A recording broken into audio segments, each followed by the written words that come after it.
Jungkook বেলকুনিতে গিয়ে নিজের রাগকে কন্ট্রোল করার চেষ্টা চালাচ্ছে। অল্পতে হঠাৎই তার রাগ উঠে যায়। এটা তার ছোট থেকে হয়। আসলে জাঙ্কুকের রাগটাও স্বাভাবিক আর তার বুঝটাও অস্বাভাবিক। সে একবার জিজ্ঞেস বা শুনে নিতে পারত তার থেকে, কিন্তু তার স্বভাবগত কারণে সে আবার এক ভুল করে ফেলেছে। সারাদিন পর বাড়িতে এসেছে, বাহিরে নিজের প্রয়োজনে রোদে রোদে ঘুরেছে। এরপর আবার তের জন্য চিন্তাও হয়েছে। নিজের লাইফের সাথে এখন তের লাইফ জড়িয়ে গিয়েছে। এখন না চাইতে তার তের কথা ভাবতে হয়, কারণ সে তার বউ। বইয়ের অসুস্থ শরীর রেখে বাহিরে ছিল সারাদিন, খোঁজ খবর নেবার সময় হয়নি। বাড়িতে এসে একটু চোখের সামনে বউটাকে সুস্থ হতে দেখবে, কিন্তু সে এসে বউকে ঘরে পায়নি। এটা আরো রাগের কারণ হয়েছে। সে তো সারাদিনের কথা জানতো না, ভুল মানুষ মাত্রই হয়। কিন্তু তার অস্বাভাবিক আচরণটা হচ্ছে সে পরে শান্ত হয়ে জিজ্ঞেস না করে কঠিন কথা শুনিয়ে ফেলেছে। আসলে রাগ মানুষকে প্রচুর হিংস্র করে তোলে। রাগের মাথায় অনেক মানুষ অনেক কথা বলে ফেলে, খারাপ কাজ করে ফেলে, আর সেটা যখন রাগ পড়ে যায় তখন বুঝে ওঠে আফসোসে শেষ থাকে না। জাঙ্কুক রাগ করে হিতাহিত জ্ঞান হারিয়ে ফেলে, তবে ওর একটা বিশেষ গুণ আছে। সেটা হলো পরে নিজের ভুল বুঝতে পারে, রাগ কন্ট্রোল করতে পারে।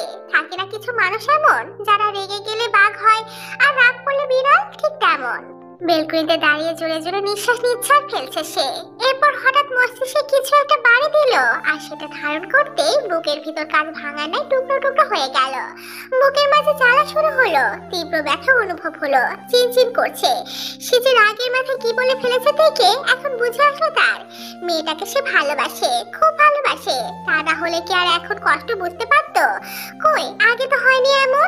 আগে তো কত মেরেছে আর বাজে কথা বলেছে, খোঁটা দিয়েছে, সেগুলোতে কখনো গায়েও মাখেনি। আর আজ সে কতগুলো খারাপ কথা বলে ফেলেছে, যেগুলো আগের বলা থেকে অনেক আলাদা। সম্পর্ক বদলেছে তাদের, এখন বসে তার সব থেকে বড় কথা তার ভালোবাসা। সে রাগের মাথায় বলে দিয়ে কতটা কষ্ট দিয়ে ফেলেছে বউটাকে এখন বুঝতে পারছে। নিজের উপর খুব রাগ উঠলো, দু হাতে নিজের চোখ খামচে ধরলো, রেলিং এর উপর ডান হাত দিয়ে বার কয়েক বাড়ি দিল জোরে জোরে। মুখ ভারী হয়ে এলো। বউটা যে তার খুব আহ্লাদী, সেটা ছোট থেকে, এটা নতুন কিছু না। একমাত্র মেয়ে সকলের কাছে আহ্লাদী হবে, এটাই স্বাভাবিক। আরো হবে আহ্লাদী তার বউ, সকলের আহ্লাদী থাকবে। আরো আহ্লাদী বউ তার কাছে আহ্লাদ করবে, যত খুশি করবে সে সহ্য করবে। তার একমাত্র আহ্লাদী বউয়ের আহ্লাদ সহ্য করবে না তো কি করবে?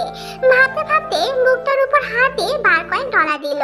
বউয়ের কষ্টের কথা ভেবে তারও কষ্ট হচ্ছে এখন। আর কিভাবে ঝাটকা দিয়ে বলল, এমনিতে বউটা তার অসুস্থ, লেগেছে নিশ্চয়। ভেবে আর এক পলকও থামলো না। যারা শরীরে ঝড় বইবে তবু যেতে হবে। ওই আল্লাহকে ছাড়া এক পলকও একটু চলবে না। ভালোবাসা মানুষকে কত কিছু করার চিন্তা করা যায়। কখনো ভেবেছিল ছেলেটা যে তার ভাষায় তে নামক মেয়েটার জন্য সেও তর পাবে, তার কষ্ট সেও বুকে ব্যথা অনুভব করবে। ভালোবাসা কতটা গভীর হলে একে অপরের কষ্ট নিজের বুকে অনুভব করতে পারে। অপরদিকে তে এসে মায়ের ঘরে নক করে, কোনো কথা বলেনি, শুধু নক করে চলেছে। মিসেস যিশু এসে দরজা খুলে মেয়েকে অস্বাভাবিক অবস্থায় দেখে আটকে ওঠে। হাজার কথা জিজ্ঞেস করে, শরীর বেশি অসুস্থ লাগছে কিনা জিজ্ঞেস করে। কিছুই বলে না মেয়ে, শুধু টপ টপ করে অশ্রু ফেলে। এরপর মাকে বহু কষ্টে ভাঙা ভাঙা কণ্ঠে বলে, আম্মু তোমার কাছে ঘুমাবো একটু। মিসেস যিশু কি বলবেন ভেবে পান না, কিছু কি হলো, কিন্তু তার চিন্তার মাঝে মেয়ে তার বাবা বলে ডেকে ওঠে। মিসেস যিশু বুঝে মেয়েটার বাবার কথা মনে উঠেছে। মিসেস যিশু অস্থির হয়, জড়িয়ে ধরে মেয়েকে, আগলে নেয় বুকে।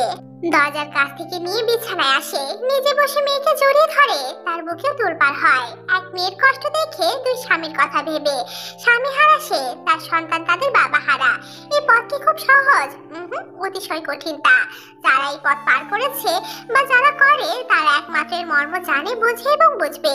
মিসেস যিশু মেয়েকে নানান কথা বলে, সারা মুখে চুমু আঁকেন, তবু মেয়ে বুক ফাটা কষ্ট নিয়ে ফুপিয়ে চলেছে। ঘুমে ঢুকে কাঁদে, বাবা বাবা বলে ডাকতে থাকে। তার বাবা আসুক তার কাছে, এসে মেয়ের ছায়া হোক, আদর দিক, দায়িত্ব নিক। সে এখন খুব করে চাইছে বাবাকে, কারো ঘাড়ে চাপিয়ে দাও পাতিসে হতে চায় না। কথাটা ভাবতেই বুক ছিঁড়ে আসে, শরীর ভেঙে আসে, ব্যথায় কাঁপতে থাকে। মায়ের কোলে শুয়ে পড়ে, পেটে মুখ গুজে ফুপিয়ে বলে চলেছে, আম্মু বাবা কেন চলে গেল আমাদের একা ছেড়ে? বাবা থাকলে আমরা সকলের মতো চলতে পারতাম, তাই না? বাবা আমাদের দায়িত্ব নিত, আমাদের ইচ্ছে পূরণ করতো, আমরা ওই বাড়িতে জোর দেখাতে পারতাম, অধিকার নিয়ে মতামত দিতে পারতাম। ও আম্মু, আল্লাহ আমাদের বাবাকে কেন নিয়ে গেল গো? আমার না বাবার কথা খুব মনে পড়ছে আম্মু। ছোটবেলায় বাবার কোলের মাঝে শুয়ে ঘুমাতাম না, ওরকম ইচ্ছে করছে এখন। বাবা আমার মাথায় হাত রেখে পড়ছে আম্মু। একটাবার যদি বাবাকে পেতাম আর যেতে দিতাম না, বিশ্বাস করো আর যেতে দিতাম না। কিন্তু বাবা তো না ফেরার দেশে, আসবে কি করে? সেখানে ঠিকানা তো নেই। আম্মু, ও আম্মু, বাবা কেমন আছে সেখানে? মিসেস জিসুমির ভাঙা ভাঙা কথা শুনে কষ্ট, অভিমান, অভিযোগ বুঝে ঝরঝর করে চোখের পানি ছেড়ে দেন। দম আটকানো কান্না করে নাচল চেপে ধরে। তিনিও যে প্রায় রাত স্বামীর জন্য চোখে পানি ফেলেন। জীবনের যৌবন কালের মাঝেই স্বামী হারা হন। একা একা রাত পার করেছেন। দুঃখের সঙ্গী হিসেবে মাথায় কারো হাত পাননি রাতে। কেউ বলেনি যিশু কেঁদো না, আমি আছি তো। ভাবতে ভাবতে চোখের পানি ফেলেন আর মেয়ের মাথায় হাত বুলিয়ে দিতে থাকেন। মেয়ে ওনার ফুপিয়ে চলেছে। অপরদিকে জাঙ্কুক দ্রুত পায়ে ঘরে এসে দেখে বউ নেই। বুঝলো অভিমান খুব হয়েছে, কষ্ট খুব পেয়েছে। যথার্থ সেই কষ্ট, অভিমান। সে ভেবে চলে গেল আবার দ্রুত পায়ে আল্লাদি বউয়ের মান ভাঙাতে হলে কাঠখড় পোড়াতে হবে। 10টা না 5টা না একটা মাত্র বউ তার, সেটা আবার আল্লাদি। ভেবে আপন মনে হাসলো। কিন্তু তার ঘরে না পেয়ে দেখলো শাশুড়ি ঘরের দিকে আলো জ্বলছে। বুঝলো মায়ের কাছে গেছে। দরজা খোলাই আছে। ঘরের সাথে গিয়ে দেখলো মায়ের কোলে মুখ গুজে ফোপাচ্ছে। মা মেয়ে দুটোই কান্না করছে। এ বাবা বাবা করছে। যা বুঝার বুঝে গেল। বউ শাশুড়ি তার দুটোই পাগলি। কোনো কথা না বলে ঘরে ঢুকে বলল, ছোট আম্মু, একটু গরম পানি আর 1 কাপ কফি করে দাও না। জাঙ্কুকের কণ্ঠ পেয়ে মিসেস জিসুর সংবেদ ফিরল। তিনি খেয়ালই করেননি। তড়িঘড়ি করে চোখের পানি মুছলেন। তাকালেন জাঙ্কুকের দিকে। মেয়েটা এসে বাবা বাবা করে কান্না শুরু করেছে রে। তুমি গরম পানি আর কফি করে দাও, আমি দেখছি। তে সবে শুনলো, কোনো প্রতিক্রিয়া করলো না, মুখ গুজেই রাখলো। জাঙ্কুকের কথা শুনে মিসেস জিসুকে আরো জোরে দিয়ে জড়িয়ে ধরলো। মিসেস জিসু বললেন, ছাড় মা, কফি করে আনি বলে জোর করে ছাড়িয়ে উঠে পড়লেন। জাঙ্কুক সবটা দেখলো। বলল, আমাদের ঘরে এনো। মিসেস জিসু জাঙ্কুকের আমাদের ঘর বলাটা ভালো লাগলো। সম্মতি দিয়ে চলে গেলেন। অন্যমুখ হয়ে বিছানায় মুখ গুজে পড়ে রইল। মিসেস জিসু যেতে জাঙ্কুক এক পলকও দেরি করলো না। তৎক্ষণাৎ অতি সাবধানে কোলে তুলে নিল বউকে। কোনো প্রতিক্রিয়া করলো না। ফুপি আবার কেঁদে দিল। জাঙ্কুককে ধরলো না পর্যন্ত। জাঙ্কুকের বুকটা ভারী হয়ে এলো। থেকে গুমড়ে কাঁদতে দেখে তারও মুখ চোখ লাল হয়ে গেল। নিজের উপর রাগ হলো। কতটা কষ্ট পেয়েছে যে বাবা বাবা বলে কাঁদছে। এতটাই আঘাত লেগেছে যে বাবার অপূর্ণতা টের পেয়েছে। ভেবেই বুকের সাথে চেপে ধরলো বউকে। আগলে নিল তার আহ্লাদে বউকে। ঘর থেকে বেরিয়ে এলো। ফুপাতে ফুপাতে নিজের কষ্ট, যন্ত্রণা, শরীরের ব্যথা, খুব অভিমান, অভিযোগ এই সমষ্টি জিনিস জাঙ্কুকের কাঁধের উপর ঝাড়লো। জাঙ্কুকের কাঁধের উপর তার বসিয়ে দিল। শরীরের সর্বোচ্চ শক্তিতে কামড়ে ধরে রাখলো। জাঙ্কুক হাঁটতে হাঁটতে সেটা সাদরে গ্রহণ করলো। কোনো প্রতিক্রিয়া করলো না। সে জানে তারপরে রাগ হোক আর অভিমান হোক, কামড়ানোর স্বভাব আছে। কামড়ের মাধ্যমে তা নিরাময় করে। কামড়ে ধরে রাখলো সে। দাঁতে দাঁত চেপে সেই ব্যথা হজম করছে জাঙ্কুক। ছাড়লো না। জাঙ্কুক হাঁটতে হাঁটতে কামড়ে ধরে রাখাতে কপালে চুমু আঁকলো গভীর একটা। বাতা তালকা করে দিল। কামড় দেওয়া বন্ধ করে সেখানে ওভাবে মুখ রেখে ডুকরে উঠলো। জাঙ্কুক দ্রুত পায়ে এসে দরজা দিয়ে বউকে নিয়ে শুয়ে পড়লো। অতিরিক্ত লাইট বন্ধ করে দিয়ে ল্যাম্প দিল। কোলের মাঝে বুকের সাথে চেপে ধরলো। কপালে চুমু দিল ঠোঁট দাবিয়ে। বলল, এই আল্লাহ দিব, সরি। এর কোনো রেসপন্স নেই। সে নীরবে বুকে মুখ গুজে পড়ে রইল। সে আবার বলল, বলেছিলাম তো, আমি মারবো, আমি আদর করব, শাসন আমি করব, সব অধিকার আমার। কথা বললো না। ফুপিয়ে চলল। শাসন করা এক জিনিস আর মনে আঘাতে কথা বলা এক জিনিস। তার কোনো কথা না পেয়ে জাঙ্কুক আবার বলল, সোনা, ওরকম বলতে চাইনি আমি। বিলিপি রাগের মাথায় বলে ফেলেছি। ভুলে যা সোনা, আর কখনো বলবো না। আবার ডুকরে উঠলো। জাঙ্কুক এবার তার মুখ তুলে সারা মুখে ছোট ছোট চুমু দিয়ে ভরে ফেলতে লাগলো। বলল, এ আমার সোনা, আর কাঁদিস না লক্ষ্মীটি। আমার আহ্লাদে বই তুই থাকবি। আমার কাছে আহ্লাদ করবি। আমি মাথা পেতে নেব, সহ্য করব সব। আমি তো সব। বাবার অপূর্ণতা কেন মনে করবি তুই? আমি আছি না। সারা মুখে চুমু দিল, কিন্তু তে বরফের মতো পড়ে রইল। কোনো রেসপন্স দেখালো না। উপরে আদর দিয়ে কি হবে? লেগেছে তো তার ভিতরে। জাঙ্কুকের পানি পড়তে থাকা বন্ধ চোখের পাতায় চুমু আঁকলো। ওর মুখের দিকে তাকিয়ে বলল, সোনা, সরি তো রে। এবার চোখ খুলে তাকালো। লাল ফুলে ওঠা চোখ, নাকের ডগা ফুলে ফুলে উঠছে, লাল হয়ে আছে। ফুপানির জন্য ঠোঁট কাঁপছে। জাঙ্কুক দেখলো সব। চোখের দিকে তাকিয়ে আছে। চোখ থেকে গলগলে পানি ফেলতে ফেলতে বলল, আমাকে তোমার ঘরে গুছিয়ে দিয়েছে সকলে। ভাঙা ভাঙা স্বরে টমা আটকানো কণ্ঠে বলল। জাঙ্কুক তা শুনে তে সারা মুখে চোখে গাঢ় ভাবে অবলোকন করলো একবার করে। এরপর তৎক্ষণাৎ ঠোঁটে ঠোঁট ডুবিয়ে দিল। ঠোঁট ডুবিয়ে অনেকক্ষণ সময় ধরে রেখে গভীর গাঢ় একটা চুমু খেলো। তে কোনো প্রতিক্রিয়া দেখালো না, না নড়ল না কথা বলল। জাঙ্কুক ঠোঁট ডুবিয়ে রেখে থেকে দু হাতের বন্ধনীতে বন্ধ করে বুকের সাথে চেপে ধরলো, যেন আজ থেকে বুকের ভেতর ঢুকিয়ে নেবে। কিছুক্ষণ পর ছেড়ে দিয়ে তের গাল বরাবর হাত রেখে তা স্লাইড করে কানের পাশে নিয়ে গেল। বলল, না শোনা, আমি রাগের মাথায় বলে ফেলেছি। সারাদিন বাইরে ছিলাম, এতটা ব্যস্ত ছিলাম তোর খোঁজও নিতে পারিনি। ভেবেছি বাড়িতে গিয়ে দেখবো। এসে তোকে ঘরে না দেখে রাগ উঠেছিল। আমি কতবার করে মানা করে গেলাম, তবু তুই হাঁটাচড়া করেছিস, এই জন্য রাগ উঠেছে। তোর ভালোর জন্যই তো বলেছি না। আর ওই কথাগুলো একদম রাগের মাথায় বলেছি। তোকে যদি তেমনই ভাবতাম তবে কি আমি তোকে মেনে নিতাম, ভালোবাসতে পারতাম? সোনা রে, ভুলে যাও সব, তোকে খুব ভালোবাসি। কেঁপে উঠলো শেষের বাক্য শুনে। আজ প্রথম জাঙ্কুকের মুখে ভালোবাসি শব্দটা শুনলো। এতদিন কাজে কর্মে ব্যবহারে বুঝিয়েছে, কিন্তু কখনো মুখে বলেনি। ছলছল নয়নে চেয়ে রইল জাঙ্কুকের দিকে। জাঙ্কুক কপালে চুমু আঁকলো। উপরে ব্যথা পাইনি আমি। কোথায় লেগেছে আমাকে বল। গালে, কোমরে লেগেছে আবার? জাঙ্কুকের অস্থিরময় বাক্যে হাত দিয়ে দেখালো। সে হাত তুলে তার বাম পাশের বুকের দিকে দেখালো। বাচ্চাদের মতো স্বামীর কাছে অভিযোগ করলো, এখানে খুব খুব ব্যথা পেয়েছি। জাঙ্কুকের হাত রাখা বুকের দিকে দেখে মুখের দিকে তাকালো। সত্যি কথাগুলো অতি কষ্টদায়ক একটা মেয়ের কাছে। এতটা অবুঝে কি করে হয়ে গেল সে, নিজেকে একটু কন্ট্রোল করার প্রয়োজন ছিল। তে ছলছল করে চেয়ে রইল। জাঙ্কুকের মুখের দিকে চেয়ে থেকে তের হাত রাখা বুকের উপর মুখ নামিয়ে নিল, আদর দিল সেখানে। চুমু আঁকলো গাঢ় করে সময় গলার নিচের দিকে বুক বরাবর। তে আবেশে চোখ বুঝলো। জাঙ্কুক আদর দিয়ে মুখ তুলল। ব্যথা সেরেছে অল্প। তা শুনে আবার একই ভাবে আদর দিল সেখানে। মুখ তুলে আবার জিজ্ঞেস করলো, এবার? আরো একটু আছে। জাঙ্কুক এবার হেসে ফেলে শব্দহীন। এবার সে তো সারা গলা বুকে এলোকাতারে চুমু দিল ছোট ছোট। তে হাসলো এবার, দীর্ঘ শ্বাস নিল। জাঙ্কুক চুমুতে তের মুখ অবলোকন করলো। তে লাজুক হাসলো। সেরেছে ব্যথা? তে উপর নিচ মাথা ঝাঁকিয়ে উত্তর করলো, আমার বউটার অভিমান গেছে। উত্তর না করে জাঙ্কুকের গলা জড়িয়ে ধরে মুখ গুছলো। জাঙ্কুক তার আল্লাদি বউকে আগলে ধরলো। প্রশান্তিময় শ্বাস ফেললো আর নিল। মুখটাও হালকা হলো। এতক্ষণ সেখানে ভারী হয়েছিল। তে মুখ গুজে রেখে বলল, আমি হাঁটা চলা করিনি, সারাদিন শুয়েছিলাম, ভাবিদের সাথে গল্প করেছি। ভাবিরা চলে গেলে ও ঘরে গেছি শুধু হেঁটে। সেখানে শুয়ে উপন্যাস পড়ছিলাম। অনেক রাত হয়ে গিয়েছিল, তবুও তুমি আসছিলে না দেখে তোমাকে কল করবো বলে এই ঘরে আসছিলাম ফোন নিতে। ফোন এখানে ছিল, কিন্তু তুমি তো বরাবরই না জেনে না শুনে রাগ দেখাও। জাঙ্কুক শুনলো সবটা। ভুল নিজে সে আগেই বুঝেছে। এ নিয়ে আর কথা বললো না। এর মাথার উপর চুমু আঁকলো। সেই সময় মিসেস যিশুটা কানে এলো। জাঙ্কুক উঠে লাই জালে দরজা খুললো। মিসেস যিশুকে ভিতরে আসতে বললো। মিসেস যিশু ভিতরে ঢুকে কফি সহ গরম পানির পাত্রটা রাখলেন। জিজ্ঞেস করলেন জাঙ্কুককে, ব্যথা কি আবার বেড়েছে? গোগা ছিল।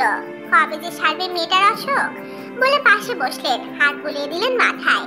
তে উপর হয়ে সুযোগ বন্ধ করেছিল। মায়ের হাত পেয়ে তাকালো। ঠিক হয়ে যাবে মা, কাঁদিস না, একটু ভুগতে হবে। কিছু বললো না। জাঙ্কুক কফি খেতে খেতে হট ওয়াটার ব্যাগে গরম পানি ঢাললো।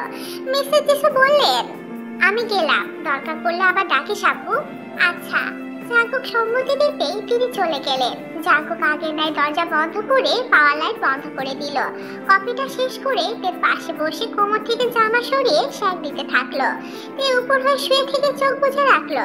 জাঙ্কুক নিজের কাজ করতে করতে বলল, কিছু কথা বলছি, মন দিয়ে শোন। চোখ খুলে তাকালো, প্রতিউত্তর করলো না। আমরা এখন স্বামী স্ত্রী, আমাদের মাঝে সবই ঠিকঠাক হয়েছে। আমরা মেনে নিয়েছি একে অপরকে, ভালোবেসেছি একে অপরকে। এখন সংসার করব আমরা। সেই সংসারে অনেক বিবাদ হবে, বিপদ আপদ আসবে। সেসব দুজনে মিলে ঠিক করার চেষ্টা করব। একান্তই না পারলে পরিবারকে জানাবো। এক জায়গায় থাকতে গেলে হাজারো ভালোবাসার সংসার হোক না কেন, মান অভিমান বিবাদ সৃষ্টি হবে, এটাই স্বাভাবিক। সেটা সব সংসারে হয়। আমাদের এই যে যেমন আজ হলো, আমার দ্বারাই ভুল হলো, এমন ভবিষ্যতে হবে কারো না কারো দ্বারা। তখন সেসব আমরা ঠিক করব। সেসব কখনো পরিবারকে জানতে দিবি না, বা পরিবারের কাউকে বলবি না। আমাদের সংসারের ঝামেলা আমাদের মধ্যে রাখবি। পরিবার জানলে তারা কষ্ট পাবে। ভাবে হয়তো ভুল করেছেন তারা। স্বামী স্ত্রীর মাঝে পরিবার বা তৃতীয় ব্যক্তিকে ঢুকতে দিতে নেই। আমরা অতীতের হিংস্রতা হিংসাত্মক নজর কাটিয়ে ভালোবাসতে শিখেছি, সংসার সাজাতে ব্যস্ত হয়েছি। এসব এমনই চলবে। আর আমাদের স্বভাবগত ঝগড়া চুলোচুলির কথা আলাদা। সেসব আগেও ছিল, এখনো আছে, ভবিষ্যতে হয়তো রয়ে যাবে। আজ যেমন ভুল আমি করলাম, তো তারা হলেও একইভাবে সমাধান করার চেষ্টা করবি, কিন্তু পরিবারকে জানাবি না। জানিস তো আমাদের পরিবারে বিশাল জিনিসটা নেই। আব্বু আম্মু খুব কষ্ট করেন এই পরিবারের মিলবন্ধন ঠিক রাখার জন্য। তুই এই বাড়িরই মেয়ে, ছোট আম্মু তোর কষ্ট সহ্য করবে না, আর মায়ের লোকও করবে না। তাই সবকিছু মেনে নিয়ে মানিয়ে নেবার চেষ্টা করবি। আমি তোকে ভালোবাসার মতো বাসবো, আমার কাছে আহ্লাদ করবি, সব মানবো, কিন্তু ভুল পেলে আমি শাসনও করব। শাসন করার পর সব ভুলে আমার কাছে আদর নিবি তুই। এভাবে সংসার করব, সংসার সাজাবো আমরা। বুঝতে পেরেছিস আমি কি বোঝাতে চাইলাম? তাকিয়ে থেকে উঠে বসলো। এগিয়ে এসে জাঙ্কুকের কোলের উপর বসে কোমরে দুই ফাঁকের মাঝে পা গলিয়ে দিয়ে জাঙ্কুকের মুখোমুখি বসলো, গলা জড়িয়ে ধরে। তা দেখে জাঙ্কুক বলল, আরে শেকটা হয়নি তো, ব্যথা করছে না? সে কথার উত্তর করলো না। দু হাতে গলা জড়িয়ে ধরলো জাঙ্কুকে। আহ্লাদে এখন আহ্লাদের ভাব ধরলো। জাঙ্কুক হাসলো কারবার দেখে, এক হাত সেও তের পিঠ বরাবর রাখলো। জাঙ্কুকের শরীরের সাথে লেপতে থেকে আদরে কণ্ঠে বলল, আদর দাও। কতগুলো তো দিলাম, হয়নি আমার। হাসলো জাঙ্কুক। হাত প্যাক রেখে সেও শক্ত করে জড়িয়ে ধরলো বউকে। কিছুক্ষণ জড়িয়ে থেকে মুখ তুলে জাঙ্কুকের গালে চুমু খেলো। জাঙ্কুক হাসলো। এটা কি সে ঝগড়াটে কবর ঠাসা যে আমার সাথে সারাদিন ঝগড়া করতো? এটা কি সে খবিশ বনল যে সারাদিন আমার পিছে লাগার জন্য ছুতো খুঁজতো, চুল ধরে চুলে চুলে করতো? হ্যাঁ, আমি সেই। চিনতে ভুল করেননি আপনি মিসেস জিও জাঙ্কুক। আপনি এখন সে খবিশের ঝগড়াটে বউ। শুনে খিলখিলে হেসে উঠল, বলল, তবে মিস্টার জিওন জাঙ্কুক, আপনারও ভুলে যাবার কিছু নেই। আমি সেই মেয়েটা যে এখন সে গলা চুলকানোর গোডাউনের সারা জীবনের একমাত্র পার্মানেন্ট রুগী। জাঙ্কুক হেসে ফেললে এবার শব্দ করে। হাসতে শব্দহীন। দুজন দুজনের দিকে প্রগাঢ়ভাবে অবলোকন করছে হাসতে হাসতে। একসময় দুজনে হাসি থামিয়ে একে অপরের ঠোঁটে ঠোঁট ডুবিয়ে দিল। অধর চুম্বনে লিপ্ত হলো দুজন। গভীর থেকে গভীরতর সেই চুম্বন। এই মিলন মান অভিমান কাটিয়ে ওঠার সুখের মিলন। তারা মান অভিমান করেছিল সেটা নিজেরাই ঠিক করে নিয়েছে। পরিবারকে একচুল পরিমাণও বুঝতে দেয়নি। হ্যাঁ, এরাই তারা যারা সবসময় ঝগড়া মারামারি চুলোচুলি করত। এখন তারা ঝগড়া চুলোচুলির পর একে অপরকে আদর ভালোবাসাও দেয়। তাদের সম্পর্কের মাঝে যে কতটা মিষ্টি মধুর সম্পর্ক এসেছে সেটা তারা নিজেরাও জানে না। ঝগড়া করুক, চুরাচুরি করুক, আর মান অভিমান করুক, দিন শেষে তারা একে অপরের পরিপূরক। সময় এবং শ্রম বহমান। দেখতে দেখতে সেকেন্ড, মিনিট, ঘন্টা পেরিয়ে একের পর এক দিন চলে যায়। কেটে গিয়েছে অনেক কয়টা সপ্তাহ। মাসের নামও পরিবর্তন হয়েছে। অক্টোবর মাসে অর্ধেক হয়ে এসেছে। এর পরীক্ষা চলছে, 3টা হয়ে গেছে। সকালের খাবার খেয়ে জাঙ্কুককে চলে গেল পরীক্ষা দিতে। জাঙ্কুকের পরীক্ষা আজ হয়ে গেলে থাকবে আর একটা। বিকেল 4:30টার দিকে জাঙ্কুক আর ইউনো পরীক্ষার হল থেকে বের হলো। দুজনে বেরিয়ে হাঁটতে হাঁটতে গল্প করছে, কিছু ইম্পর্টেন্ট কথাও বিনিময় করছে। কথার মাঝে ইউনো পকেট থেকে ফোনটা বের করলো। পরীক্ষার হলে ফোন সাইলেন্ট রাখা ছিল। এখন জাইলেন্ট মোড করার জন্য ফোনটা বের করলো। আর বের করে ফোনটা অন করতেই ফোনের স্ক্রিনে তাকাতে ভ্রু কুঁচকে গেল। শরীরে ঝাঁকানি দিল। ফটাফট ফোনের লক খুলতে আকাশ ভেঙে পড়লো যেন তার মাথায়। শরীরে কিছু একটা চাপা পড়লো, বুকে কিছু একটা বাড়ি দিল। জাঙ্কুক ইউনোর ফোন বের করতে দেখে ওর ফোনের জাইলেন্ট মোডে টেপার জন্য বের করতে তার ভ্রু কুঁচকে গেল। লক খুলতে সেও হতবাক হয়ে গেল। সুগার কল মেসেজে ভর্তি। তারা বন্ধুর দিকে তাকালো, যা ভেবেছে তাই। ডেকে উঠলো বন্ধুকে, ইউনো। ইউনো চোখ তুলে তাকালো। নির্জীব চোখ তার ছলছল করছে যেন। ফ্যাল ফ্যাল করে তাকালো, শরীর ভেঙে আসছে তার। জাঙ্কুক তড়া করে ইউনোকে আগলে ধরলো। ইউনো বিরস বদনে ডেকে উঠলো, দোস্ত, কিছু হবে না, আমি আছি তো তোর সাথে, সব হ্যান্ডেল করবো আমরা, চল আমার সাথে। ইউনো কিছুই বলতে পারলো না, তার মাথায় শুধু একটা জিনিসই বাড়ি দিচ্ছে। জাঙ্কুক তৎক্ষণাৎ সুগাকে ফোন করে বলে দিল ডেকে নিয়ে আসতে। আর বাইকে ওঠার আগে জেহবকে বলে সব বুঝিয়ে রাখলো, প্রয়োজনে আইনের ব্যবস্থা নেবে, তবু বন্ধুকে কষ্টের ভাগিদার হতে দেবে না। তার একমাত্র কলিজার টুকরো বন্ধু, ছোট থেকে একসাথে। বন্ধু থেকে ভাই বলেও কম হবে। সেই বন্ধুর জন্য সে সব করতে পারবে। তার বিপদে আপদে সবসময় বন্ধুকে পেয়েছে সে। জাঙ্কুক বলল, দোস্ত, নিজেকে সামলা আর মন দিয়ে বাইক চালাবি, ওকে? ইউনো সম্মতি দিয়ে বাইক স্টার্ট দিল, জাঙ্কুকে স্টার্ট দিল। দুজন বাইক নিয়ে তারা বেরিয়ে গেল ক্যাম্পাস থেকে। লিসা পরিবারের শাসনের একটা মেয়ে। তাদের পরিবারে খুবই কাঠিন্যতা বজায় রাখে। সন্তানদের ভালো খারাপ তারাই দেখেন। তবে অভদ্রতা নেই লিসাদের পরিবারে। লিসার বাবারা শহরের মাঝে থাকলেও তাদের জ্ঞানবোধ একটু আলাদা। ওনারা এক কথার মানুষ। শহরে থাকলে যে খোলামেলা স্বভাব বা খোলামেলা ভাবে চলতে হবে, সেগুলো লিসাদের পরিবারে নেই। তারা সন্তানদের যথেষ্ট শাসনে রাখেন আর ভালো মন্দও তারাই দেখেন। তেমনি লিসারাজ ভালো করতে গিয়ে ওনারা নিজেদের মতামত চাপিয়ে দিচ্ছেন। তার যে একটা মত আছে সেসব দেখার বা শোনার প্রয়োজন মনে করেননি। লিসার জন্য পাত্র দেখা হচ্ছিল আজ বছর যাবত ধরে, সেটা একদমই আড়ালে, অর্থাৎ লিসাকে না জানিয়ে। জানাবেই বা কেন? তারা তো সন্তানের মতো আশা করেন না, এই জন্য জানাননি। আর আজ সপ্তাহখানেক আগে থেকে যে বিয়ের কথাবার্তা দেখাশোনা চলছে সেটা লিসা জানতোই না। পাত্রপক্ষকে দেখেছে ফটোতে, আর আজ আসছে বিকেল 5টার দিকে পাকা দেখতে। মানে আজ দেখতে এসে ভালো লাগলে আকট করে ফেলবেন এমনই কথা হয়েছে। বিয়ে উঠানো হবে লিসার ইন্টার পরীক্ষার পর। তো সকাল থেকে সেসব তোড়জোড় চলছিল। লিসা পরীক্ষা দিতে চলে গেলে তাকে জানানোর প্রয়োজন মনে করেনি কেউ। পরীক্ষা দিয়ে 2টোর সময় এসে দেখে আর শুনে তার মাথায় হাত উঠে যায়। বজ্রহত হয়ে ভেঙে পড়ে। বাবাকে প্রচুর ভয় পায়। এছাড়া লিসার দাদু আর বড় চাচা মানে নিজক সুখের বাবা খুবই রাগী মানুষ। লিসার জন্য পাত্র দেখা হয়েছে। ছেলে বিএসসি ইঞ্জিনিয়ার, ভালো কোম্পানিতে জব করে, ভালো পরিবারের ছেলে, দেখতে শুনতে সুদর্শন। সব দিকে মিলে গেছে বিধায় বাড়ির দেরি করতে চাইছেন না, আজই বিয়ে পড়িয়ে দেবেন। ছেলে পক্ষের আসার সময় হয়ে এসেছে এলো বলে। এদিকে লিসা ঘুমে কাঁদতে কাঁদতে শেষ। বাড়িতে সে কিছুতেই বলতে পারছে না তার অন্য কোথাও সম্পর্ক আছে। এটা শুনলে হয়তো আজই মেরে কেটে নদীতে দেবে দাদু চাচুরা। লিসা সেই দুপুর থেকে ইউনোকে 1000টা কল দিয়ে চলেছে, সাথে ভুরি ভুরি মেসেজ। লিসা এসে জানতে পেরে থেকে বলে। এরপর দুজন মিলে সমানে জাঙ্কুক আর ইউনোকে কল মেসেজ দেয়। লিসা ইউনোকে সমানে কল দিয়েছে, তে জাঙ্কুককে দিয়েছে। সে নিজে প্রথমে ট্রাই করে না পেরে সুগার সাহায্য নিয়েছে। ইউনোকে ছাড়া কিছু সম্ভব হবে না। লিসা চাই ইউনো কিছু একটা করুক, তার নিজের দ্বারা সম্ভব হবে না। লিসাকে তৈরি করে দেওয়া হয়েছে। কেঁদেছে, ভেবেছে বিয়ের জন্য কেঁদেছে, তবু জিজ্ঞেস করেনি কেউ। আর মাকে যদি একটু ভরসা করে তিনিও কাছে আসেনি। ছেলেপক্ষ আসার আগে জাঙ্কুক আর ইউনো এলো। ইউনোর বাবা মাকে জানিয়ে দিয়েছে। ওনারা বিষয়টা জানতেন। ওনারা বলেছেন সম্বন্ধ নিয়ে আসবেন। কিছুক্ষণের মাঝে দেখে নিয়ে শুকাইলো। ওরা একসাথে বাড়ির মধ্যে ঢুকলো না। শুকার ইউনো নিচে থাকলো, কারণ আগে ওরা গেলে ঘেটে ঘ হয়ে যাবে বিষয়টা। দেখে সকলে চেনে। এছাড়া জাঙ্কুকের কথাও টুকটাক জানে লিসার বাবারা। একতলা বিশিষ্ট ফ্ল্যাট লিসাদের। মশার ঘরে বসে আছেন বাবারা। জাঙ্কুক গেলে দেখে তার সাথে কথা বলে।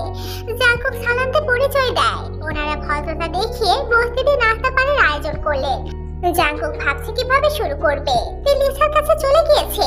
কিছুক্ষণ ভাবার পর জাঙ্কুক লিসার বাবার উদ্দেশ্যে বলে উঠল, আঙ্কেল আপনার সাথে একটু গুরুত্বপূর্ণ কথা বলতে পারি একা? অবশ্যই, দ্বিধা ছাড়া বলো। জাঙ্কুকের ভাবভঙ্গিতে সবাই বুঝতে পারলেন একাতে একা কথা বলতে চায়। তাই লিসার দাদু সহ চাচারা এবং ভাইয়েরা উঠে চলে গেলেন। জাঙ্কুক নিজেকে সামলে নিল। এরপর সবটা খুলে বলল। জাঙ্কুক ইউনো আর লিসার রিলেশনের কথা হাইড করেছে, শুধু পছন্দ করে ইউনো, একমাত্র এটাই জানিয়েছে। সবটা শুনে লিসার বাবা হতবাক হলেন। এও ভাবলেন এখন এসব বলে কি হবে, এর ছেলেও ভালো, তার থেকে বড় কথা তারা আসছে, পাকা কথা হয়েছে। জাঙ্কুক এসব শুনে এবার সবটা বলে দিল উপায় না পেয়ে। তা না হলে বুঝবেন না, বুঝেছে সে। এবার লিসা বাবা একটু রাগলো। মেয়েটার শাশুড়ির বাইরে ভিতরে ভিতরে এত দূর। জাঙ্কুক বোধহয় বুঝলো বিষয়টা। সে আবার বলল, দেখেন আঙ্কেল, একটা ছেলে মেয়ে বড় হলে তাদের পছন্দ অপছন্দ বলে একটা জিনিস তৈরি হয়। আর সেই পছন্দ অপছন্দকে প্রাধান্য দেওয়া উচিত পরিবারের অভিভাবকদের। আমরা ছেলে মেয়েরা এখন অ্যাডাল্ট। এটা বলছি না যে অ্যাডাল্ট হয়ে গেলে পরিবারের অধিকার থাকে না ছেলে মেয়েদের উপর। থাকে, অবশ্যই থাকে। বাবা মা তাদের সন্তানকে কষ্ট করে মানুষ করেন, তাদেরই অধিকার থাকে ভালো মন্দ দেখার। কিন্তু আঙ্কেল, অনেক সময় পরিবারের দ্বারা কিন্তু ভুল হয়। পরিবারের চাপে পড়ে সন্তানরা মুখ বুঝে মেনে নেয় সব, তাদের মতামত দিতে পারে না। আঙ্কেল, এমন মেয়ে এমন সমাজে অহরহ আছে যেগুলো পরিবারের দ্বারাই হয়, কিন্তু মেয়েরা সুখী হয় না, শত শত ডিভোর্স হচ্ছে। তাহলে কি পরিবারের দ্বারা ভুল হয় না বলেন? আবার এমন মেয়েও কত শত আছে মেয়েদের পছন্দ থাকা সত্ত্বেও অন্য ছেলের সাথে বিয়ে দিয়ে দেওয়া হয়, এমন হয় না বলেন? এখন যদি বলেন বিয়ের পর সব ঠিক হয়ে যাবে, মেনে নিয়ে মানিয়ে চলে সব ঠিক হবে, তো আমি বলবো হ্যাঁ হবে হয়তো ঠিক, কিন্তু লিসা মেনে নিয়ে মানিয়ে চললে কতটুকু খুশি হবে সেটা বলতে পারেন? আঙ্কেল, মনের উপর জোর খাটে না, হয়তো লিসা মানবে, কয়েক বছর সংসার করার পর সবটা নিয়ন্ত্রণে আসবে, সংসার চাপে পড়ে সবটা মানতে শিখে যাবে। কিন্তু এটা বলতে পারেন আপনার মেয়ে ভালোবাসাতে সংসার করতে পারবে, ভালোবেসে মন থেকে মেনে নিয়ে সবকিছু মানতে পারবে? আঙ্কেল, লিসা ইউনোকে ভালোবাসে, ওদের বিয়ে হলে ওরা ভালোবাসাতে সংসার করতে পারবে। আপনার মেয়ের বিয়ে হলে আমার বন্ধুরও বিয়ে হবে, সেও সংসার করবে অন্য কোনো মেয়ের সাথে। কিন্তু এই যে তার সুপ্ত চাওয়াটা লিসা, এটা কিন্তু থেকে যাবে এবং একই ঘটনা আপনার মেয়ের সাথেও হবে। এই সুপ্ত চাওয়াটা ওদের কুড়ে কুড়ে খাবে।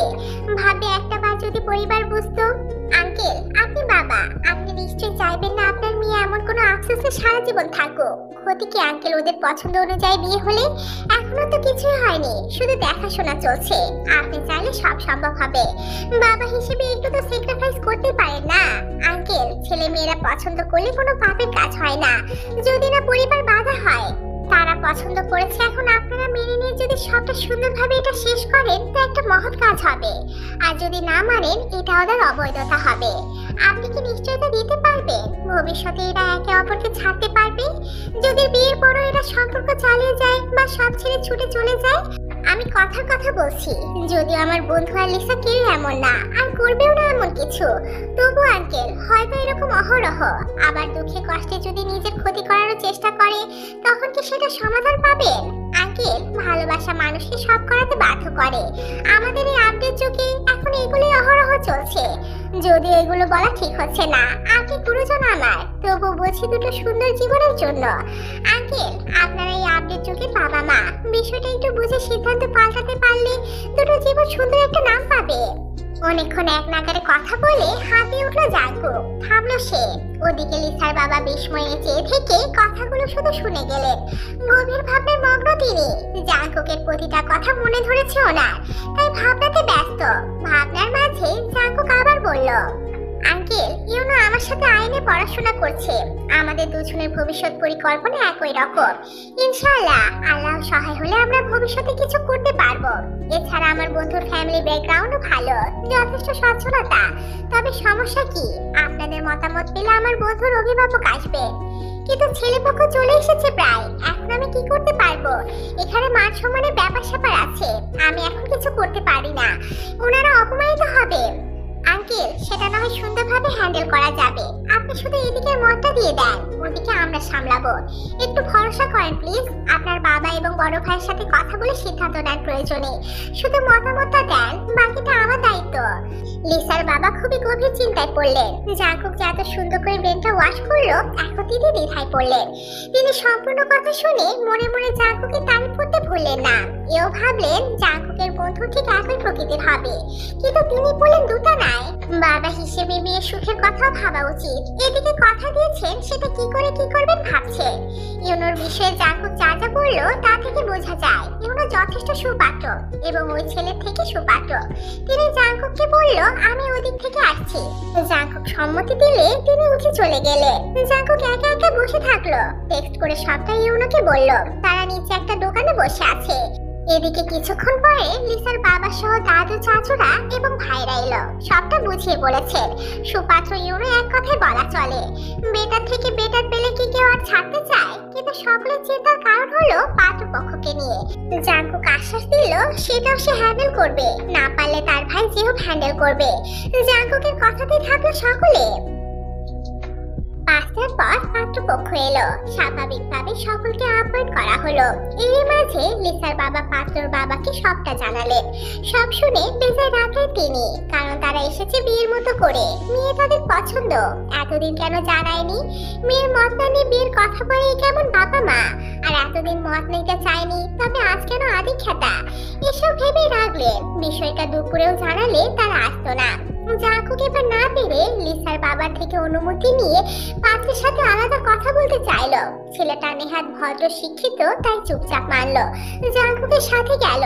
কিছুক্ষণ পর ফিরে এলো। এসে বাবা মায়ের সামনে বলল, বাবা, ওনারা সব থেকে বড় ভুল করেছেন। মেয়ের মতো একটা জিনিসে মেয়ের মত না নিয়ে, এটা ওনাদের উচিত হয়নি। যে সংসার করবে তার থেকে মদ নেওয়াটা একান্ত প্রয়োজন ছিল। তবে সেটা ভুল যখন করেছেন, সে একই ভুল আমি করতে চাই না। আমি এই যুগের ছেলে হয়ে বিষয়টাকে হেলাফেলা মনে করতে পারি না। এছাড়া তোমরা এসেছো মেয়ে দেখার মতো করে, এখানে আয়োজন করে বিয়ে করতে আসিনি আমি। মেয়ে দেখে পছন্দ না হলেও বিয়ে হতো না, সেখানে বিষয়টা একই দাঁড়ায়। এখানে জোর জবরদস্তির কিছুই নেই। আঙ্কেলরা ভুল করে ফেলেছেন, সেটাকে আমাদের মেনে বোঝা উচিত। আমি জানি আমার বাবা মা শিক্ষিত, এসব বুঝবে। আমরা উঠি তবে। ছেলের কথায় পাঁচের মা বাবা খুশি হলেন। এটাও বুঝে তারা রাগ পাগ করে কিছু হবে না। সংসার যারা করবে একান্ত তাদের বিষয় এসব। যথেষ্ট বড় ছেলে মেয়েরা। বিদায় নিয়ে ওনারা চলে গেলেন। যাবার আগে জাঙ্কুকের সাথে পাঁচে হাসি মুখে কথা বলে গেল। জাঙ্কুক ধন্যবাদ জানাতে ভুললো না, ছেলেটা উল্টো ধন্যবাদ জানাতে ভুললো না, কারণ বিষয়টা আগে থেকে বলে ভালো করেছে। আর জাঙ্কুক খুব সুন্দরভাবে বিষয়টা বুঝিয়ে দিয়েছে। ওনারা চলে যেতেই সবকিছু লিসাদের জানানো হলো। লিজক সুক তো শুনে তেদের কাছে গিয়ে লিসাকে বলল, তুই তলে তলে টেম্পো চালাতি?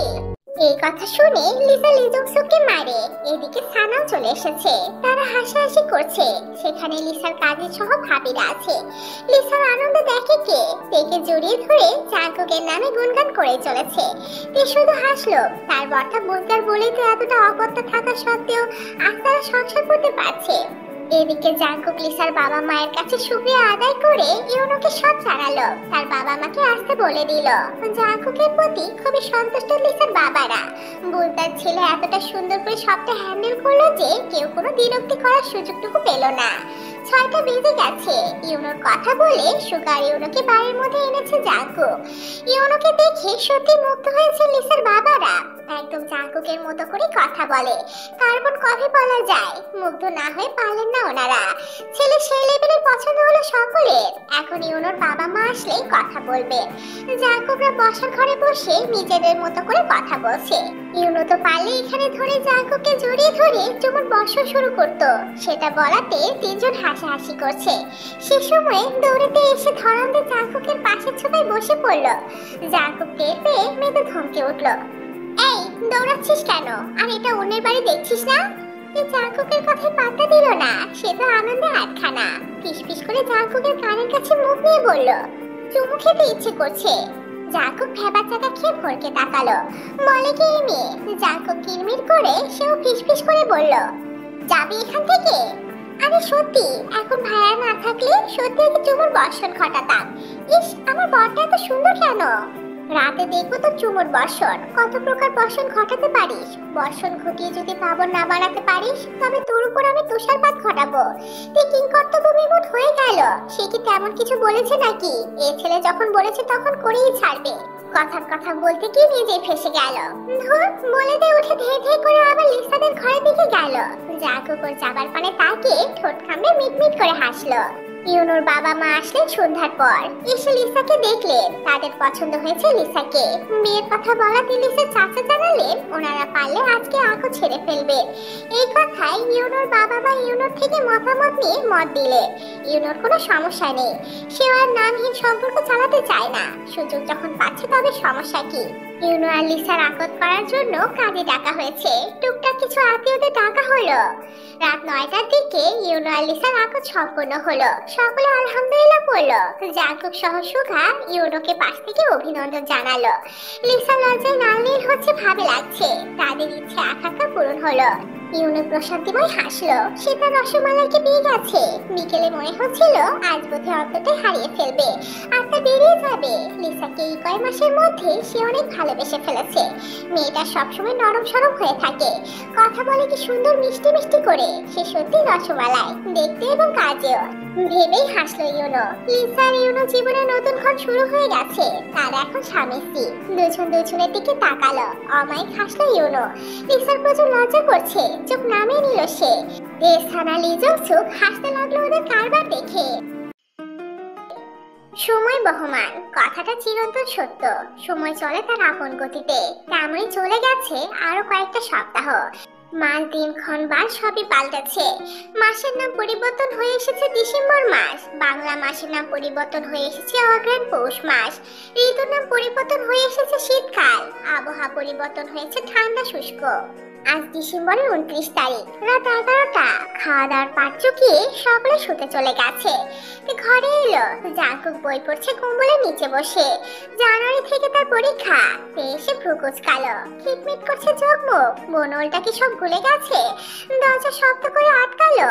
এগিয়ে এসে শরীরের চাদরটা খুলে রেখে বলল, এই যে পুরো বনল, আপনি কি পড়ে যাবেন? জাঙ্কুক মুখ তুলে তাকালো, ভ্রু কুচকালো। তো এখন কি করব আমি? 7 তারিখ থেকে পরীক্ষা আমার, তাই পড়ছি। তুই ঘুমো। ওরে আমার পড়ুয়া ঈশ্বরচন্দ্র বিদ্যাসাগরে পড়তে বনলের বাচ্চা, পড়তে পড়তে মঙ্গল গ্রহে যা, তারপর সেখান থেকে লয়ার হয়ে ফিরিস। বলতে বলতে রেগে মেগে ধাপ ধাপ করে বিছানায় উঠে কম্বলের নিচে শুয়ে চোখ মুখ ঢেকে শুয়ে পড়ল। সবকিছু এত জলদি হলো যে জাঙ্কুক ভেবা চেকে খেয়ে গেল।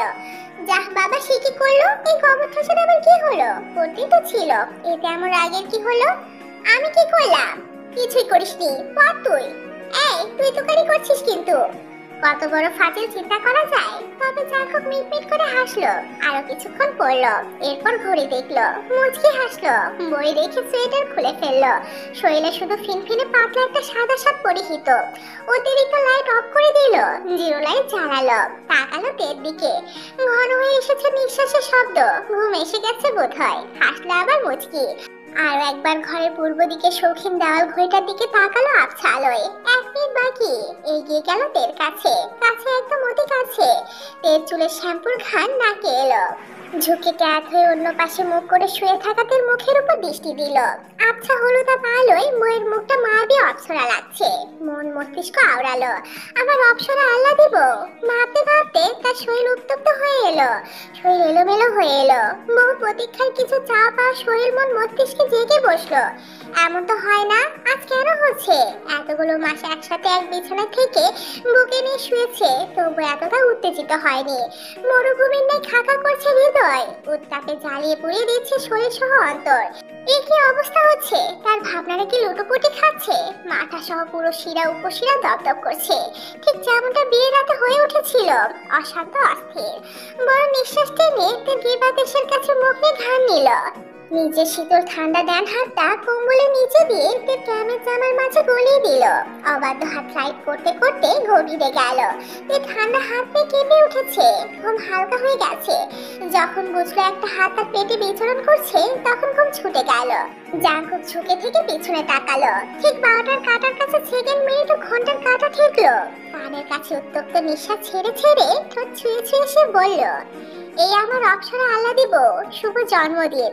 18টা বছর পার করে এলি আমার লেজ ধরে দুনিয়ায় এসে, আরো 1000 বছর আমার বুকে শুয়ে কাটানোর আহ্বান করছি। এর পুরো শরীরে বিদ্যুতের সঞ্চার হলো, ঝটকা দিল। শিরা উপশিরা নিউরনে নিউরনে কথাগুলো বাড়ি দিল। শরীরের রক সহ লোম অব্দি তরতাজা হয়ে উঠলো। উত্তেজনায় কাঁপতে লাগলো। তারা উঠে বসে পড়লো। জাঙ্কুকও উঠে বসলো। হলুদ আভার বইয়ের দিকে তাকালো। কাঁপাকাঁপি সহ হাবরের মতো বুক উঠানামা করছে। সেদিকে সূক্ষ্ম নজরে তাকিয়ে জাঙ্কুকের আরো উন্মাদনা বাড়ল। স্বামী দিকে তাকালো। এই প্রথম জাঙ্কুক তাকে জন্মদিনের শুভেচ্ছা জানালো, যা আজ গত 18 বছরও করেনি। ওদের জন্মদিনে মারামারি চুলে চুলে বাঁধতে একটা জিনিস নেই, আর সেটা তাদের জন্মদিন একই মাসে এবং একই তারিখে হতে। জাঙ্কুকের উইশ করার বদলে একটাই ডায়লগ ছিল, গবর ঠাসা, তুই আমার লেজ ধরে দুনিয়ায় এসেছিস। কান পচে গেছে তার শুনতে শুনতে। এই কথা শোনা মাত্রই ঝগড়া মারামারি চুলে চুলে বেঁধে যেত, আর সেটাও ঘুম থেকে উঠে। ওদের জন্মদিন এভাবে কাটতো তাদের। কেউ কাউকে সহ্য করতো না এই দিনটায়। এতটা ঘৃণিত ছিল যে জীবনে কখনো জন্মদিন উপলক্ষে কিছু করতেও নারাজ হতো। নিজেরা তো কিছু করতোই না, উল্টো বাড়ির কোনো সদস্যকে কিছু করতে দিত না। শুধু ঝগড়া চুরি। গেল বছর জন্মদিনেও ঠিক সেটাই হয়েছিল। আর এবার জন্মদিনে সেই বোনল নিজে উইশ করছে। কতটা পরিবর্তন এটা ভাবা যায়। তারা স্বামী স্ত্রী এখন। ভাবতে আবার উত্তেজিত হলো অন্তর। বলল, তুমি উইশ করলে আমায়? জাঙ্কুক হেসে ফেললো। তাদের পুরনো কথা মনে পড়ে গেল। জন্মদিনে কখনো উইশ করেনি কেউ কাউকে, আজ এমনটা হবারই। হেসে তের দিকে গভীর দৃষ্টি দিল। আজকে দৃষ্টিটাও কেমন উত্তপ্ত, যেন তেকে জ্বলিয়ে পুড়ে খাক করে দেবে। সে চাহনিতে কেঁপে উঠল। জাঙ্কুক উপর নিচ বার কয়েক মাথা নাড়িয়ে সায় দিল। অর্থাৎ হ্যাঁ করেছে সে উইশ। তাদের সম্পর্ক আজ অন্যরকম। আর সেই ঝগড়ুটে জাঙ্কুক নেই। তের মনের প্রজাপতিরা উড়ল। এগিয়ে একদম কাছে ঘনিষ্ঠ হলো সে। ফিসফিসিয়ে বলল, শুভ জন্মদিন তু। তোমার আল্লাদি বইয়ের সুদর্শন স্বামী 18টা বছর আমাকে সহ্য করেছো, এখন 1000টা বছর সহ্য করার জন্য প্রস্তুতি নাও। তোমার লেজ আমি ছাড়ছি না, মৃত্যুই হবে বিচ্ছেদের একমাত্র অস্ত্র। সহসা জাঙ্কুক কেঁপে উঠলো। মৃত্যুর কথা শুনে চমকে উঠলো, তাকালো তের দিকে, টেনে নিল কোমর ধরে। জাঙ্কুক কিঞ্চিতের মুখের দিকে মুখ করেছিল, এবার পুরোটা ঘুরে গেল। দুজন দুজনের দিকে তাকালো আবছা আলোয়। শীতল পরিবেশ, কিন্তু অন্তত তাদের মরুভূমি। উত্তপ্ত দাবানলের ন্যায় জ্বলছে, আগুনের শিখানায় জ্বলে পড়ে ধোঁয়া উঠছে। পাঁজরে থাকা হৃৎপিণ্ড বাড়ি দিচ্ছে ধরাস ধরাস করে, দুজন বোধের শব্দ শুনে নিচ্ছে। উত্তপ্ত নিঃশ্বাস পড়ছে একে অপরের মুখে, নিঃশ্বাসের বাতাস যেন অনল শিখা, পুড়িয়ে দিচ্ছে একে অপরকে। জাঙ্কুকের অস্থির মন আরো অস্থির হলো। বহু অপেক্ষাকৃত বাসনা পূরণের জন্য অন্তর্কায় আন্দোলন শুরু করলো। লোমকূপগুলো জানান দিল, প্রয়োজন তো প্রয়োজন, এই সামনে থাকা মেয়েটিকে নিজের করে আপন করে। আর অপেক্ষা কিসের, কিসের এত দ্বিধা? মন মিলেছে, ভালোবাসা হয়েছে, এখন শরীর তো চাইবে কাঙ্ক্ষিত জিনিস, যা অতি আদিম কাল থেকে তার নিয়মে চলে আসছে। শুকনো খড়খড়া হৃদয়ে এক পশলা বৃষ্টির নামে চাইছে মন। জাঙ্কুক ঠোঁট গোল করে দীর্ঘ নিঃশ্বাস ছাড়লো, ঠোঁট ভিজালো। নিজেকে কিভাবে উপস্থাপন করবে ভেবে পাচ্ছে না। আশ্চর্য, রোজ তাকে বুকে নিয়ে শোয়, এছাড়া ছোঁয়াছুঁই যে একদমই হয়নি তাও না। তবু এত উত্তেজনা কিসের জন্য বুঝলো না সে। জাঙ্কুক নিজের দাবানলের ন্যায় পুড়তে থাকা শরীরের একটা অঙ্গ অর্থাৎ হাতের কপল গলিয়ে দিল। তে কাঁপলো স্বামীর প্রতীক্ষিত ছোঁয়াতে, সায় দিতে চাইলো, জড়িয়ে এলো, অন্তর তারও পুড়ছে। জাঙ্কুক ফিসফিস করে নিঃশ্বাস ছেড়ে নিঃশ্বাসের সাথে বলল, তে আই ক্যান রেসিস্ট মাইসেলফ। সহজা চমকে উঠল তে। স্বামী তার কি বোঝাতে চাইলো এবং কি বললো তার বুঝতে একটু দেরি হলো না। এই শীতল ঋতুতে দুটি মন উত্তপ্ত। তে কিছুক্ষণ জাঙ্কুকের প্রগাঢ় দৃষ্টিতে অবলোকন করলো, এরপর ঝুঁকে জাঙ্কুকের বুকে কপাল ঠেকিয়ে দিল। লজ্জায় দিল নাকি সম্মতি দিল বোঝা গেল না। জাঙ্কুকের অন্তর জোড়ালো, পাতলা সাদা শার্টটার বুকের কাছে 2-3টে বোতাম খোলা, সেই হালকা হালকা লোমশ বুকে মুখ ডুবিয়ে দিল। না ঘুষতে থাকলো। জাঙ্কুক আরো উন্মাদ হলো, হাসলো সহসা, জিজ্ঞেস করলো, আজ গন্ধ লাগছে না? নেশা, আফিম। নাক ঘুষতে ঘুষতে অকপটে নেশালো কণ্ঠে উত্তর তার। মুখ খুলে হেসে ফেললো জাঙ্কুক, আবার সে এক উত্তর, অথচ বলেছিল তার শরীরে দুর্গন্ধ, আর সে কি পাগলামিটাই না করছিল। মনে উঠে হাসলো আরেকটু, বলল, শরীরের নেশা বুঝি? বলেছিলাম না তোর ভাষায় আমার এই দুর্গন্ধযুক্ত শরীরের নেশা চড়াবো। নেশা না চড়িয়ে ক্ষান্ত হব না। তুমি সক্ষম, এই শরীর আমার নেশা, আফিমের না টানে আমায়। মরে বিরাট ছানার মতো মোচড়াতে লাগলো বুকের উপর। জাঙ্কুকের বুকে ঢুকে যেতে চাইলো, কিন্তু জাঙ্কুকের সায় পেল না বলে সক্ষম হলো না। এর সাপের নাই মোচড়াতে দেখে জাঙ্কুক মাথাটা তুললো বুক থেকে, ঘাড় গলিয়ে চুলের পিছনে হাত নিয়ে শক্ত করে মুঠোয় ধরলো। এর নজরে নজর দিল, মুখে ঠোঁটে চোখ বুলালো। আমার মতো বনওয়ালে জ্বালা মেটানোর জন্য তোর মতো এই বাঘাতে তো দেরি প্রয়োজন আজীবন আমরণ। শিউরে উঠলো। সেদিন এসে না বুঝে অকপটে বলা কথাটা যে আজ এইভাবে সত্যি হয়ে যাবে সে কি ঘুণাক্ষরে বুঝেছিল? সে তো ব্যাস বলে দিয়েছিল, কিন্তু কথাটার মানে যে এতটা গভীর ছিল বা হয়েছিল তার মস্তিষ্ক ধারণই করেনি কখনো। আজ ভবিতব্য তাদের কত দূর এনেছে। কেউ অস্থির কণ্ঠে বলল, সেদিনের অকপটে বলা কথাটা এভাবে সত্যি হবে বুঝিনি। চিরন্তন সত্য এটা, বনওয়ালে জ্বালা মেটানোর জন্য বাঘা তেঁতুলের প্রয়োজন হবে আমরণ, আমারও প্রয়োজন হবে। লজ্জায় নুয়ে পড়লো, চোখ বুঝে এলো। জাঙ্কুক আর দেরি করলো না, তার ভিতরে চলা তোলপাড় থেকে বুঝিয়ে দিতে চাইলো তার অতি প্রতীক্ষিত বাসনা মেটাতে। ঠোঁটে ঠোঁট ডুবিয়ে দিল, গভীর গাঢ় অধর চুম্বনে মিলন ঘটালো। তে দু হাতে আঁকড়ে ধরলো স্বামীর ঘাট সহ গলা। জাঙ্কুকের এক হাত তে চুলের মাঝে, এক হাত কোমরে চেপে ধরলো, টেনে নিল নিজের শরীরের সাথে। শরীরে শরীর মিলল, ঠোঁটে ঠোঁট মিলল দুটি মানব মানবীর। দুজনে উন্মাদ হলো, নিঃশ্বাসের শব্দ হলো ঘন গাঢ়। সেই শব্দ বাড়ি খেতে লাগলো আবছা আধারে ঘরে। জাঙ্কুকের অস্থির মন হাত গভীর হতে লাগলো, চাওয়া পাওয়া গভীর হতে লাগলো। তে চুল পরিমাণও আটকালো না। চুম্বন অবস্থাতেই তে জাঙ্কুকের ঘাট থেকে একটা হাত তুলে জাঙ্কুকের কান চেপে ধরলো, আচ্ছা জোরেই দিল ঘুরিয়ে। ব্যথা পেল জাঙ্কুক। এমন বিশেষ সময় বিশেষ মুহূর্তে তের এই কাছ থেকে প্রচুর বিরক্ত হলো সে। ঠোঁট ছেড়ে অস্থির হয়ে হাঁপানো কণ্ঠে জিজ্ঞেস করলো, কি করছিস? এটা সবসময় করি? তে দুষ্ট নজরে দুষ্ট হাসিতে ফিসফিসানো উত্তর। জাঙ্কুক ফিসফিস করে হেসে ফেলল মাথা ঝুঁকিয়ে। হেসে নিয়ে মুখ তুলে তের ঘাড়ের পিছনে চুল টেনে দিল আচ্ছা জুড়ে।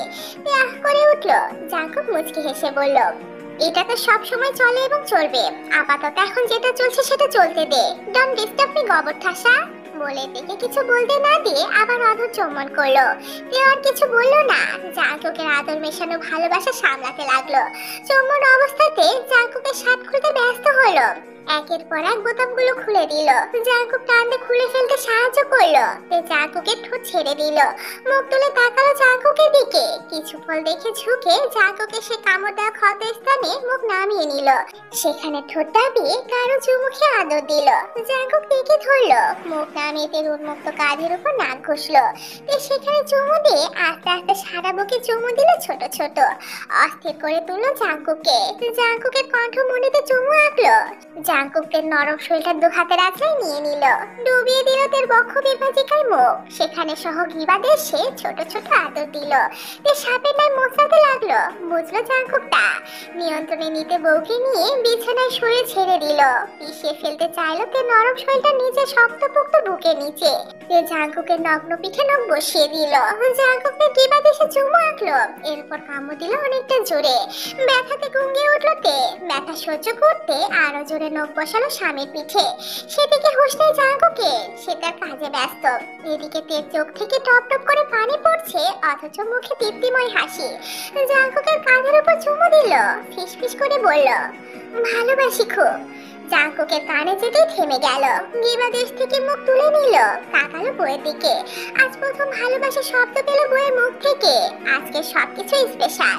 দিন রাত ক্ষণ তারিখ মাস সবকিছু স্পেশাল। জাঙ্কুক মুচকি হাসলো। পূর্ণ দৃষ্টিতে দেখলো তের চোখের পানি। জিজ্ঞেস করলো, চোখে পানি কেন? সুখে। তোমার সুখ আমাকে গ্রাস করেছে। সুখে মরছি আমি। জাঙ্কুক মুগ্ধ নয়নে চাইলো। এর থেকে সুখের আর কি হতে পারে একটা পুরুষের কাছে? তার বউ তার কাছে সুখী। জাঙ্কুক মুচকি হাসলো আবার। এবার সেও ফিসফিস করে বলল, আমিও ভালোবাসি আমার ছোট্টটি বউকে। তে রাগলো এখন ছোকরোতে বলতে শুনে। মুখ কুচকে কামড় বসালো জাঙ্কুকের চিবুকে। জাঙ্কুক ইস করে উঠলো। তে খিলখিল করে হাসলো। সেই হাসি বন্ধ করলো ঠোঁটে কামড় দিয়ে। তে ব্যথা পেল। বিরক্ত হলো। শুধু কামড় দেয়, খারাপ লোক একটা। ঠিক করেছি, তুই দিলি কেন? তে কিছু বলতে যাবে তৎক্ষণাৎ জাঙ্কুক কারো একটা চুমু খেলো তের অধরে অধর ডুবিয়ে। এরপর গিবাদ এসে একটা গাঢ় চুমু আঁকলো। তের পিঠের নিচে দুই হাত গলিয়ে দিল। বিছানা থেকে তেকে হালকা উঁচু করে বুকের সাথে চেপে ধরলো। পিঠের নিচের এক হাত তের কামিজের চেনের উপর নিয়ে গেল। খুলে দিল তা টান দিয়ে। তের পেটে আঁকড়ে ধরলো জাঙ্কুককে। জাঙ্কুক কাঠ থেকে জামা সরিয়ে সেখানে চুমু আঁকলো। একে একে তার চা গভীর থেকে গভীরে গেল। তে সায় দিল। সামলাতে ব্যস্ত হলো। মিলল দুটি মানব মানবী। বহু অপেক্ষার পর বহু প্রতীক্ষার পর দুই মরুভূমিতে এক পশলা বৃষ্টি দেখা মিলল। ভেজালো দুটি অন্তর শরীর। দুটি উত্তপ্ত দেহ ভিজিয়ে যেন গরম ধোঁয়া বের হচ্ছে। তাদের অপেক্ষা শেষ হলো। অপেক্ষার প্রহর শেষ হয়ে কাঙ্ক্ষিত স্বর্গ সুখ পেল। মিলন কালের সুখ দুটি মানব মানবী টের পেল। আদিম কালের আদিম চাওয়াতে তারা মত্ত হলো। সুখের শ্বাস প্রশ্বাস বাড়ি খেতে লাগলো যার দেওয়ালে। কুয়াশাচ্ছন্ন আধারিয়া ভোর। চারিদিকে আজান দিচ্ছে। আজানের ধ্বনি কানে ভেসে আসতেই তের ঘুম ছুটে গেল। নিজেকে নড়াতে সক্ষম হলো না, কারণ তার পুরো শরীরটা জাঙ্কুকের আয়ত্তে। কম্বলের নিচে গুটিসুটি হয়ে থেকে আষ্টে পিষ্টে জড়িয়ে ঘুমাচ্ছে সে। তের পিট পিট করে তাকালো মাথা ক্যাপ করে স্বামীর দিকে। হলুদা মৃদু আলোয় দেখলো স্বামীকে। কি কিউট লাগছে ঘুমন্ত স্বামীটাকে। ভেবে মুচকে হাসলো। স্বামীর শরীরের গরম উষ্ণতা তার শরীরে উষ্ণ করে রেখেছে। রাতের এক একটা মুহূর্ত চোখের পাতায় ভেসে উঠলো। শিউরে উঠলো এই শীতল ভোরে। খলবলে নড়ে উঠলো। মাথাটা এগিয়ে নিয়ে চুমু আঁকলো স্বামীর বন্ধ চোখের পাতায়। নড়াচড়া পেয়ে জাঙ্কুক বিরক্ত হলো। ঘুমের মাঝে ভ্রু কুঁচকালো। তা দেখে তে হাসলো। এবার নড়াচড়া বাড়িয়ে দিল। ডাকলো, এই ওঠো, ছাড়ো আমায়। জাঙ্কুকের খুব হালকা হলো, কিন্তু উত্তর এলো না। পুরোপুরি ছোটেনি। তে এক হাত বের করার চেষ্টা করলো জাঙ্কুকের হাতের নিচ থেকে। বলল, আরে ছাড়ো, আজান দিয়েছে। এই খাটাস বেটা ফাজিল। সকাল সকাল মার না খেতে চাইলে ভাষা ঠিক কর আর ঘুমোতে দে আমায়। ঘুম ছড়ানো কণ্ঠে বিরক্ত। ভারী স্বরে স্বাভাবিকভাবে বলে উঠলো কথাগুলো, চোখ তার বন্ধ, যেটা তের কাছে ওদের নেশালো মনে হলো। জাঙ্কুকের নগ্ন পিঠে একটা হাত তুলে বিচরণ করলো। জাঙ্কুকের ঘুম ছুটলো, পিট পিট করে তাকালো, তে মুচকে হাসি দিল। আর জাঙ্কুকের তা দেখে হৃদয় চোখ দুটোই জোড়ালো। সকাল সকাল চোখ খুলে বইয়ের মিষ্টি হাসির সাথে সাক্ষাৎ হলো। জাঙ্কুকের ঠোঁটের কোণে কিঞ্চিত হাসি দেখা দিল। সালাম দিল তে। জাঙ্কুক সে জড়ানো কণ্ঠে উত্তর করলো, নিজেও ফেরত সালাম দিল। দিয়ে আবার মুখ গুজে দিল গিবা দেশে, সুবাস নিল টেনে। তে টের পেয়ে অমায়িক হাসলো, বলল, ছাড়ো এবার, উঠতে হবে, আজান দিয়ে দিয়েছে বলে উঠতে নিল। জাঙ্কুক আটকে দিল। তের মাথা আবার বালিশে রাখতে হলো। বিরক্ত হলো খুব। জাঙ্কুক মুখ তুলল, পেটের উপরের হাতটা কোমরের দিকে গলিয়ে আরেকটু কাছে টেনে নিল। মাথা তুলে তাকালো, ফোলা চোখ মুখ ঠোঁট দেখে নিল। তে বলল, ছাড়ো, এই শীতে এখন মেজাজটা গরম হচ্ছে। তোর তো সব আচ্ছা শোন, একটা বুদ্ধি দে, শরীর গরম করে নে। কিভাবে? আরেকবার। আর বলতে দিল না, এক ঝটকায় জাঙ্কুককে দূরে সরালো। জাঙ্কুক ধরাম দিয়ে বিছানায় চিত হয়ে পড়লো। তে রেগে মেগে বলল, অসভ্য ইতর লোক বলে উঠে পড়লো বল প্রয়োগ করে। তবে দুই পায়ের উড়ুর উপরে ভাগে একটু ব্যথা অনুভব হলো। টান টান করে উঠলো তলপে, চোখ মুখ খিচিয়ে ফেললো। এদিকে জাঙ্কুক শব্দ করে হেসে চলেছে কথাটা বলে। তে নিজেকে সামনে চোখ পাকিয়ে তাকালো, মাথার নিচ থেকে বালিশ তুলে বার কয়েক বাড়ি দিল। জাঙ্কুকের শরীর থেকে কম্বল সরে গিয়ে নগ্ন শরীর দৃশ্যমান হয়েছে। বাড়ি দিয়ে কিরমির করতে লাগলো সে। জাঙ্কুক হেসে নিয়ে বলল, থাক, বউ আমার একদিনে এতটা সহ্য করতে পারবে না।